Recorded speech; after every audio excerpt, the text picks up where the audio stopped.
particularly passionate about. So bringing more research to bear to make our apps, our tools, our interventions, more successful, and helping our clients be more successful. G'day, I'm Peter Anthony. Welcome to Growth Tales. Stewart Desson is one of the world's leading business psychologists. He's the founder and CEO of Lumina Learning and the author of the innovative Lumina Spark Psychometric. Expect to learn how Stewart took an idea and translated that into a global organisation, why we should all be interested in psychometrics, and 3 personas in each of us we should be aware of. Here's Stewart's story.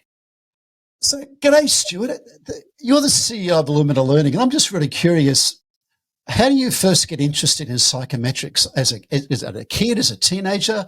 How does that start? That's a good, really, really good question. So for me, no, I wish I had encountered it as a teenager, but not at all. It was like a good decade into my career through a leadership development coaching program. That's when I first had an experience of it. And I must tell you, I was pretty skeptical when I had my first psychometric experience and pushed back on it and so on. And I guess one thing I learned then is not all psychometrics are equal. Some are better than others. Some are a bit labeling, and some are more inclusive, and so on. So yeah, it was really through work in my early 30s. So I've sort of come to have a passion for psychometrics, you could say, through the second half of my career, which there's pros and cons to that. The con is it's the second half, but the pro is I've got lots of other experience that I think I've baked into some of the psychometrics I've designed and that we work with, which gives them a different feel to other stuff that's about.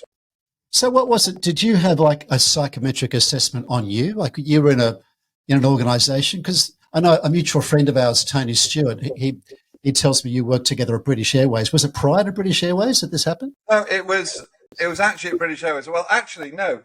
If I go back to before I joined BA, I did have psychometrics done to me in a recruitment process in another big chemical company.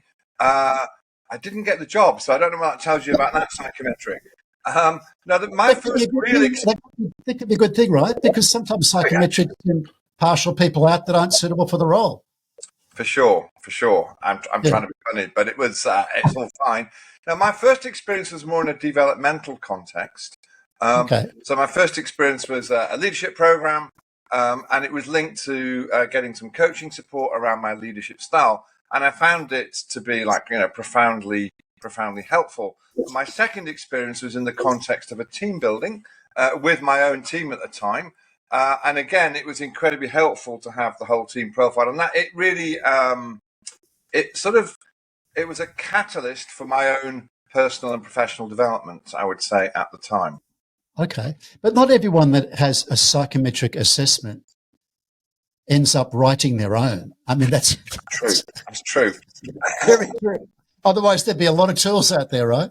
Yeah. So, and obviously that wasn't the plan. I was very much having a corporate career at the time and simply found psychometrics helpful. Initially in that development context, then I went on to run the recruitment side of the business and use them in selection as well. So if you like, I was a passionate advocate and user of them. But at that point, I wouldn't have dreamt of wanting to create one. It was only when, in the next phase of my career, when I became an independent and decided I wanted to be more entrepreneurial, leave the corporate world, when I started seeing the value of using them more intensively and using a wider range of them. And it was through the experience of seeing how some of them land well and some of them clunked. And being a creative sort of person, I couldn't help but think, I'm sure I can do this. I'm sure I can do this better. So I went down a parallel track, one of academically wanting to sort of skill up with a master's and a PhD in this area, because I don't like to do stuff if I don't really know. And the other was the real world, the University of Real Life, like applying things and seeing what works with real people in organizations. So it's been an evolution. It didn't really happen overnight. I probably built up to it over a decade, I would say. Okay. So it wasn't like a light bulb moment, like, oh, yep, here it is. No, I don't think it was a light bulb moment, actually. I think it crept up on me. In fact, in the middle, you know, they say the darkest hours before the dawn and all that. Yeah. There was a phase when I turned my back on being heavily analytical. Basically, I am very analytical. That's how my career started out. But I did go through a phase of wanting to be much more humanistic, qualitative, and I got a little bit skeptical of numbers in certain roles and wanted to just be more human. So I had a phase of a number of years where I didn't actually work with the analytical bit of Stewart. So, you know, partly what I created at Lumina, it's a sort of a reintegration of me, of the different bits of me, is what it's really about. Yeah. Okay. And so you did a master's, did a PhD, Yeah. and you founded Lumina Learning. That's right. Yeah. So that was 13 years ago. I set up the business at the same time as I embarked on a PhD in psychometrics to see, you know, can we measure personality, which in truth has been done many times for over 100 years, but can we do it in a way that takes some of the bias out? Can we sort of measure both ends of the scale and not have a preference for, I know in Australia, UK, US, we have a sort of an extroverted preference in our culture, and many of our psychometrics sort of slightly overvalue it when they measure it. I wanted to bring some balance and find, instead of describing introverted people as shy and timid, I wanted to describe them as, you know, listening before they speak, being contained in their emotions. I wanted to find a very balanced way to take out that bias. That was one of the design objectives for my PhD, and of course for the Lumina Learning business. So you were looking at that the ocean model, if you like, and saying, well, introversion, extroversion, let's measure both of them independently, because you could be both.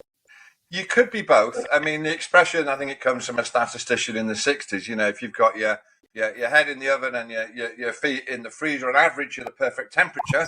But of course, that's useless in psychometrics. So if I take myself as an example, I'm really strong on wanting to be logical and reason, and I might even argue with you. On the other hand, I like to be empathetic and collaborative and listen. I'm actually, you know, in the 90th odd percentile on both scales. Normally they're sort of collapsed into one, and I come out in the middle on most psychometrics. If they measure my agreeableness, well, you're in the middle. Actually, I'm really, really strong at both ends, and it sort of depends who I'm with, what I'm doing, and to some extent my conscious will, what I choose to bring to the situation. Yeah. I was talking to someone about this recently, and she used a really interesting phrase. She said it's a biopsychosocial model. Mm-hmm. It depends on like how you're feeling, who you're with, and what you're thinking about. And you think introversion, extroversion, it depends who I'm with and how I'm feeling and what my objective or what I'm thinking about. I could be very introverted and just listen, or I could be very extroverted and take charge of the room. It depends. And there is some sort of genetic, biological basis that gives us a predisposition. That's a fact. Yeah. And then, as you said there's a social element. It depends who I'm with. And I'm reading the situation and choosing what to sort of dial up and dial down. Some people do that more than others. But one aspect of emotional intelligence is that whatever my personality is, I can read the situation, who I'm with, what's going on, and I can adjust my behavior. So if you like, I have my underlying preferences, but I can adjust my behavior to build rapport, have relationships and so on.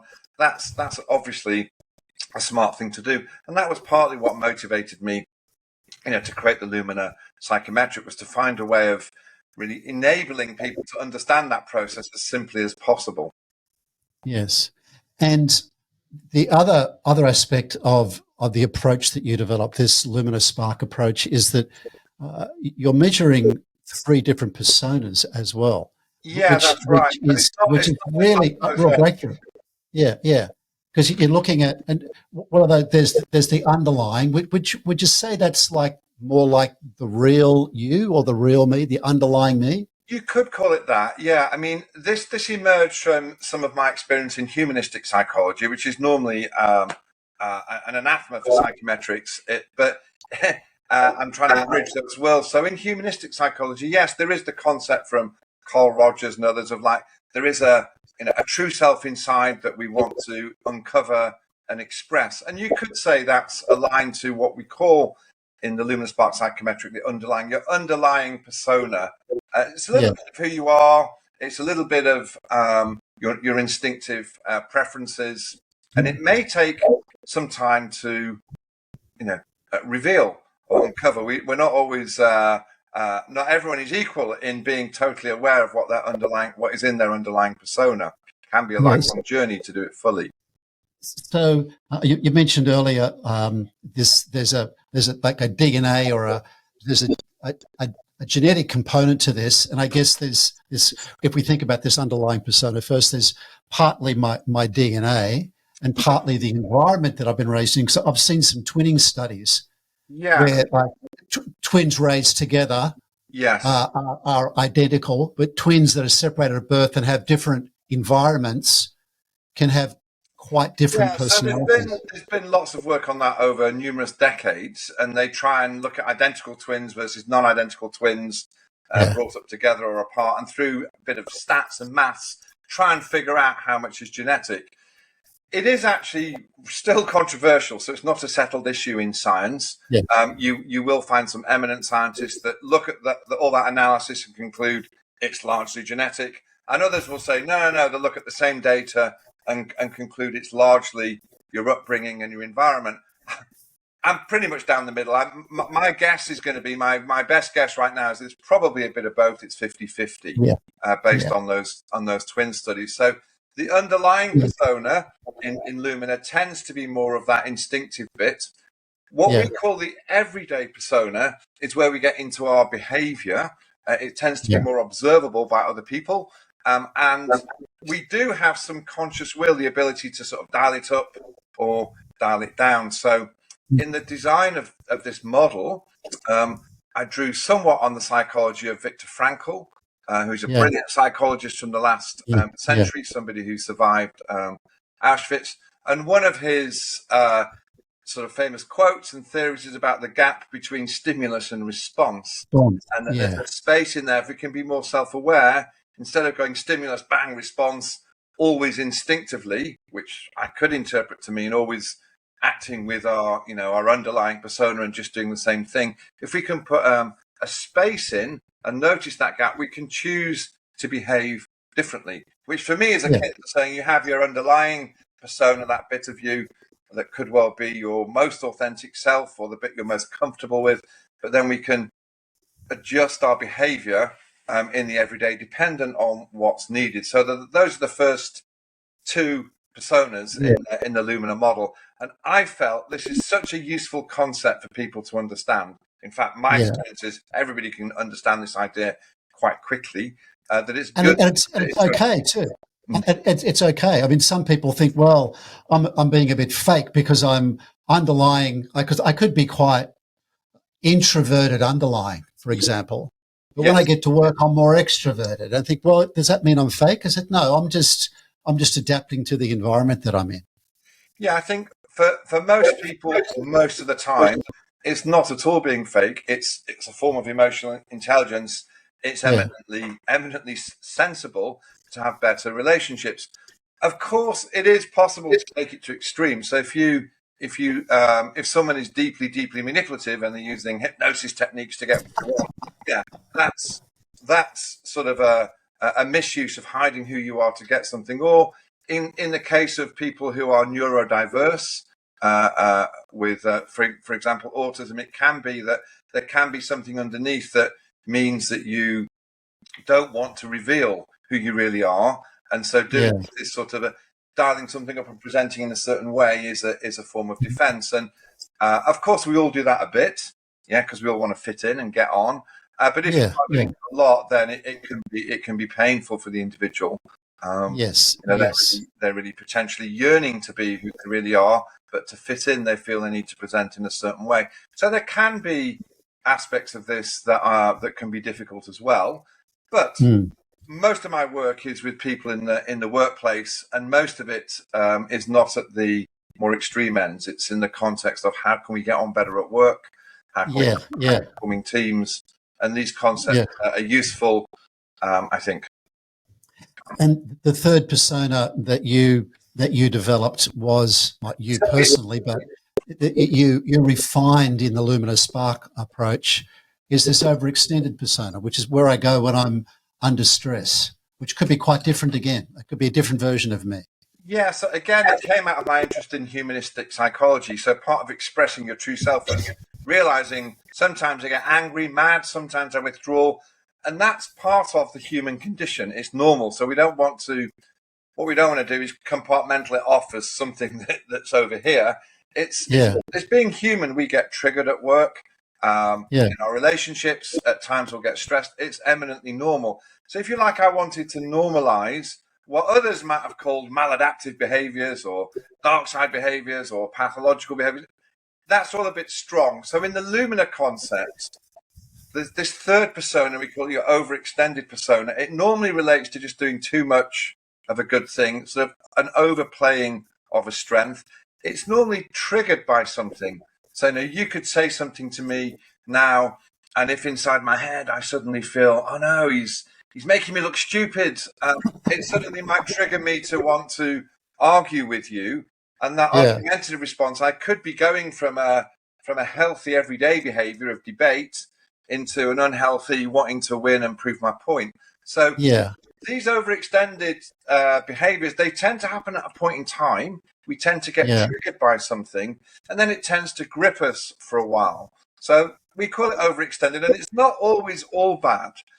There's a reason that we sometimes overextend. It's normally something that has come to our rescue in the past. Maybe it was rewarded in our childhood for some reason, at home or at school, and maybe it's a way of keeping us safe. So, for example, one of my overextended behaviors can be, if I feel really threatened by something, I will retreat and try yeah, and get the lie of the land, and people will see me go quiet, and in my head I'm sort of strategizing. It's not yeah, completely the most authentic Stuart. It's not how I want to yeah, be all the time, but sometimes it's a way of me trying to suss things out if I feel at risk. If I'm doing that several times a day, multiple hours, yeah, that's yeah. that's not a good thing. But maybe intermittently, it's a behaviour that obviously has helped me at some point in the past. Because a lot of the clients that we're working with, Stuart, they're senior people in stressful roles, Mm, whether it's in a health system or a big consulting firm or an engineering firm, yeah, wherever, a big university, wherever it might be. The more senior they are, the more likely they are to be in a stressful, challenging environment, which is probably more likely they're that's going to right. experience an overextended persona. So having a knowledge of that. It's pretty helpful. I mean, my experience in my career is that just when I get comfortable in a role and think I can handle it, and when that happens, there tends to be less triggers. I tend to be less stressed. I'm getting into my comfort zone. I then have this great idea that I should have a new challenge and either get promoted or do something else. And of Yeah. course, in that, there's more triggers that come. So you do find that the higher up people go in an organization, they're going into what I would call a trigger-rich environment, where Yes. Yeah. there's no end of things to trigger you. So I think if you're not aware of your overextended patterns and what might trigger it, you're more likely to be triggered unconsciously. You're more likely to sit in it for longer, and it's more Yeah. likely to have a negative impact on your career. So, I mean, this is one of my motivations for creating Lumina Spark and sharing it, is to help people understand what might cause them stress, sort of unpack it, peel it back, and see what they can do to mitigate it. You know. Yes. Yeah, because it's interesting. There's a lot of senior stress junkies, isn't there? And you look at some of the work by Mahaley and flow. He says we get like up into challenge and then pop into flow, and that's when it feels great. We're in that so-called zone, That's but you right. can easily flip into that overextended space and start damaging relationships, not thinking clearly, Yeah, we'll making lose our rational flow if there's statements. too many triggers and we allow ourselves to overextend. We will slip out of flow, and our performance, as you highlighted, it will go down. Of course, using the flow model, the opposite can happen as well. If you're completely bored in a scenario Yeah. and you're not getting enough stimulation, that can be stressful in its own right as well, and that can possibly be a trigger as well. You know. Yes. Yes. So it sounds like obviously psychometrics is important. I was looking at some research before our conversation today, and they're estimating that in the US, $50 billion a year is spent on assessments. Mm-hmm. 50 billion. That's just in one country. Yeah. So I'm not quite sure how they define psychometrics though, because there are some models I've seen which are more behavior style models Yeah. rather than true psychometric. So I'm not quite sure how they define that, but there's clearly a big investment globally Yeah. in psychometrics.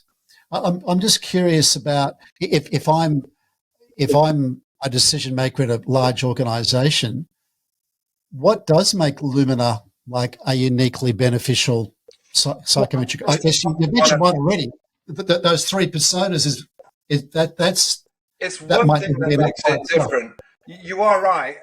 As technology has been enhanced, it's become easier and easier to create psychometrics. And of course, with AI, it's easier to create really appealing reports. That puts even more focus on having a high quality scientific engine in the model that you're using. I Yes. unfortunately see some brilliant technology, but essentially they've got I don't know, a Trabansk or a 50-year-old engine inside what on the Yeah. outside looks like beautiful technology. So you've got to have the psychometric engine, a nice high performing Ferrari, and Yeah. then that needs to be matched by the technology, including AI. So yeah, I mean the market is huge, as you say. The US is the biggest market. I last time I properly studied it, which was when I set up Lumina, a good decade ago. The US is about half the world market for psychometrics. So if you're on the moon looking down, it's the US where half of them are being done. But it is interesting that over the last decade or so, there has been huge growth in Asia, China, Australia. I think that the balance is sort of shifting and moving Yeah. across the globe as everybody realizes the benefit they can bring either to the selection process or to the development process, which are sort of the two big application areas. Yeah. So you'd say the scientific engine and this three persona approach would be what sets Lumina apart in your. Big five, and that Yeah. scientifically is the best, most empirical model to build Yeah. upon, because the research is really solid and has been for about 40 years on that. It's a humanistic take on it, which is appropriate for the modern era. So those three personas, underlying everyday, overextended, and balancing both ends, that's what makes the Lumina Spark Psychometric suitable for inclusive applications, because everybody will feel valued when they do the Lumina Spark Psychometric, both in filling in the questionnaire. There aren't any questions that will jar and devalue you more than others. Yeah. And also in getting the reports and in having a facilitated session, we have a way of doing it that acknowledges the human in everyone. Now, we're not sugarcoating it. We can all overextend and get stressed, but we explore that in a very balanced way. It's also a psychometric that can be helpful in the workplace if people are neurodiverse. So this is often an area where it's been sort of ignored in the workplace, maybe up until the last decade. So if somebody is maybe high on ADHD, there are certain traits in the Spark model that we'll pick up on. But instead of describing them negatively, like much of the literature does, instead of saying you're disorganized and you can't concentrate and think and so on, and you can be rude, instead we say you can seize the moment and be spontaneous. You have good ideas. You're willing to speak your mind and tell the truth. Yeah. These are things that we need in the workplace. So we find a way of making everyone in the workplace get something positive out of the psychometric, and that's baked into our design. So yes, three personas, measuring both ends, valuing the different ways of being, allowing for everybody to feel that this is helpful, and doing that in a way that can be applied. So we like to use technology to make it easier to understand. So, Yeah. in the old days, when I first encountered psychometrics, you asked me about when I was in my 30s, it seemed to be that half the purpose was to make the psychologist that was helping me look good. They were like the expert and they had it all here. I Yeah. wanted to flip that on its head and say, yeah, it's great to have an expert to support you, but what we want is we want the individual to feel empowered to interact with the technology. So we have a cool splash app where things move, and I could look at how I relate to you within the app. Yeah. We can look at it together, and it's the technology is a catalyst for a dialogue to help explore. That's Yes. a different paradigm. Yeah. Yeah, it's interesting too. You mentioned the ocean model there, and I know that in Lumina that's not covered. The N in ocean, the neuroticism, and Yeah. that's Lumina emotion, which is more about emotional stability, Yeah. which is a core aspect of this approach too. Yeah. Correct? So the Yeah, openness we call big picture thinking, but we balance yeah, it with being down to earth and practical and sensible. You could be both. The C yeah, is conscientiousness. We call it discipline driven. It's good to be disciplined, focused, organized. But the other end, inspiration driven, a bit like me, inspired, seize the moment, maybe disorganized. That can be helpful too.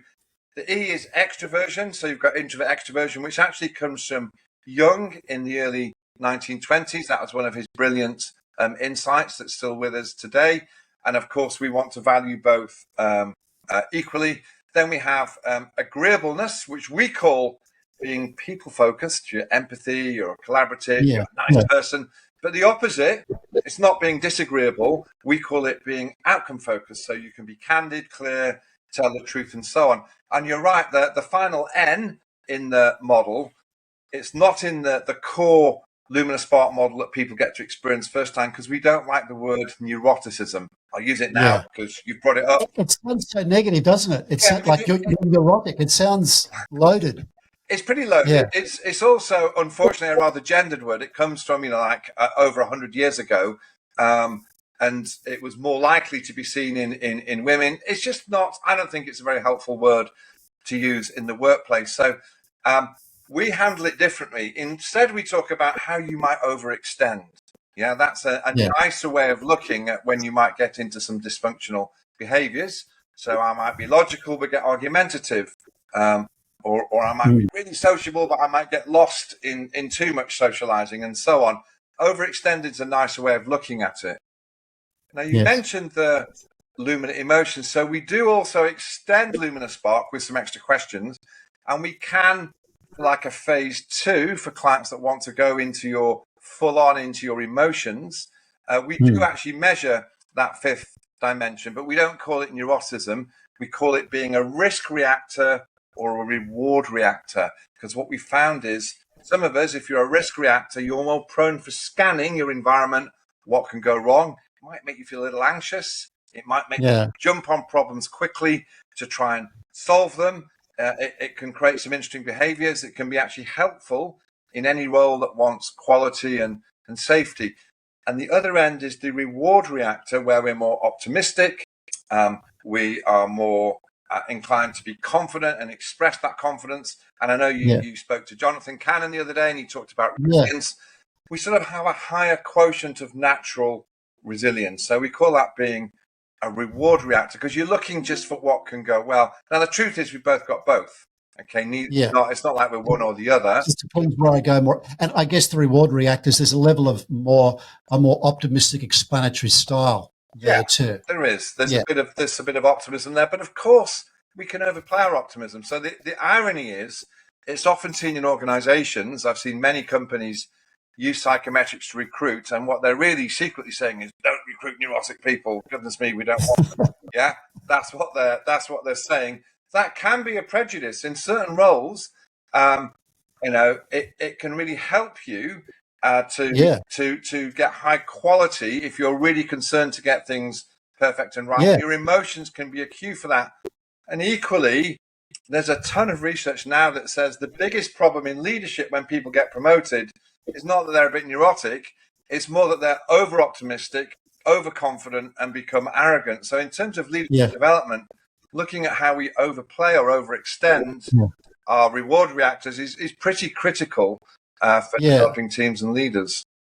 And it's so situational too. Like you think of pessimism and optimism. You think, well, if I'm an engineer, for example, perhaps being more pessimistic is more useful because I'm going to over-engineer that tunnel or that bridge. Right? Yeah. Whereas on the sales role, potentially being more, and there's levels of optimism too, right? A different environment or require different levels of each. Yeah. So look, if I'm about to jump out of an airplane tomorrow, I don't want a rampaging sort of optimist to have folded my parachute for me, trying out some new ideas. I'd sooner have someone that's a little bit anxious but wants to do the job perfectly. Yeah, that's the sort of person I'd like to fold my parachute. Yeah, I'd like a pessimistic perfectionist to fold my parachute. Perfect. Yeah. So they're folded like perfectly, and they're very pessimistic about. I mean, what you're getting at is that the context is important in terms Yes. of jobs. The role is important, and some of us are more suited to certain roles than others, and that's why psychometrics can be incredibly helpful for people looking at their careers. You know, you asked me earlier, did I encounter a psychometric in my teenage years? No, I wish I had, because it might have helped me figure out what do I enjoy, what do I want to do in my career. I don't think you can start that conversation too early. Unfortunately, I think people are starting that much earlier than they used to. Yes, and I'm thinking too that one of the outcomes of this very sophisticated psychometric approach is better relationships, better collaborative outcomes, and unleashing more of the wisdom of the crowd in that organisation, if I can use that phrase. Sure. Because if I've got a more diverse group, and I know where that diversity is, I'm going to celebrate that and work in the organisation to really harness that in my team, how big my team might be. So a psychometric can help me have more self-knowledge, more self-awareness. That's sort of interesting and useful. But as you said, in a team context, the most important thing is then to use that to realize people are different, to value other people. We call it valuing diversity. If I can value the diverse personalities in my team, make sure I don't recruit in my own image, but recruit from a diverse pool, then that will help me, once I've valued that diversity in a team, get to the next level, which is to have more rapport and more collaboration across the team. And that means we're communicating at a deeper level. And ultimately, if we do that, you're right, high performing teams, they can co-create results together. That's the pinnacle. It's hard to do that if you don't know yourself and if you can't read other people and there isn't that respect to value the diversity. So that's another reason why I'm passionate about using psychometrics in team building, because it has an important part to play in helping people see the value of diversity. And I really appreciate that humanistic approach you're taking, though, that even if I wasn't humanistic at all, if I was a leader without a humanistic bone in my body, right, and I was smart, I'd say, look, the smart approach to make better, smarter decisions is to really understand the group, celebrate that diversity, and capture that diversity in better decisions, because then I'm going to be a more profitable organisation. Clients don't, in fact, most people don't know what it means. It's a confusing long word. So you're right. So in organisations, typically it is all about explaining the benefit to making the team more effective and your organisation more profitable through having a diverse pool of staff and collaborating more effectively. I think that's a message that is increasingly getting through. There is some sort of instinctive drive in the other direction, because you often find people that get promoted are the people who are comfortable seizing the reins of power, and they're people that want to get things done. So there can be a tendency for them to unconsciously want to sort of tell people what to do rather than listen. So there's a never-ending amount of work for us to help organizations, particularly leaders, realize the power of listening to their staff, collaborating with the team to get the results that they're looking for to make them more profitable. Yes. It's not going to make the best use of those very expensive resources you have in your team if you're just telling them what to do, or they're just echoing what you're thinking. You're going to have an echo chamber. We don't want that.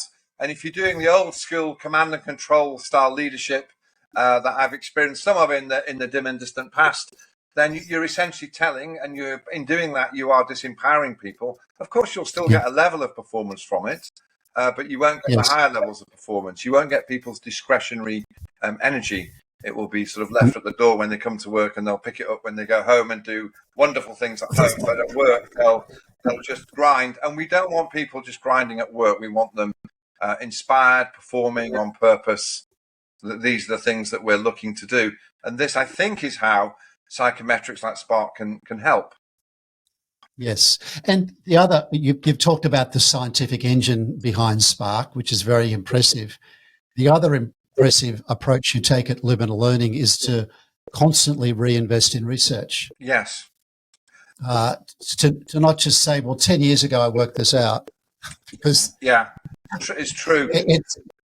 Research is not a static thing. So we're extremely passionate about ongoing research, and we have clients all over the world, and there's a steady flow. Obviously not everybody, because research takes time and money, but there's a steady flow of people who want to, or organizations that want to understand what is driving performance at work, what are the key levers here, and they're the people we want to research with. So we do look at all sorts of things, including research around how can we have difficult conversations and get a good outcome from it, how can we handle our relationships better, how can we be more inclusive of people who are neurodiverse, and so on. So all of these things we're researching. Everyone is on the Holy Grail to find out what makes a really good leader. And of course, a good leader inspires their staff to higher performance, to better performing teams. But what is the mechanism for doing that, and how can we help develop our leaders? Any research around that is what Lumina is very, very interested in. And we've got a huge research bank. We do have some good insights into what drives success in different roles and what needs to be baked into development plans to make people more effective in their roles. Yeah. Because it's, from what you're saying, it's not one size fits all. If I'm running a major health network, or running a major university, or running a big consulting firm, it's going to vary, isn't it? Depending on it is, and it's cookie cutter and say this personality is for this role. But what you can do is you can say certain qualities that you've got will give you a head start in this role, and that's something to explore. I've taken on roles in the past that maybe my psychometric profile would say is not ideal for me, but I've done it because I want to develop. I want to work on my edge and build some additional skills. So the key thing actually is to be self-aware. If you know who you are, you know your qualities, if you've got a good understanding of what a role involves, your eyes are open, then you're going into it developmentally. And for me, that is the perfect approach.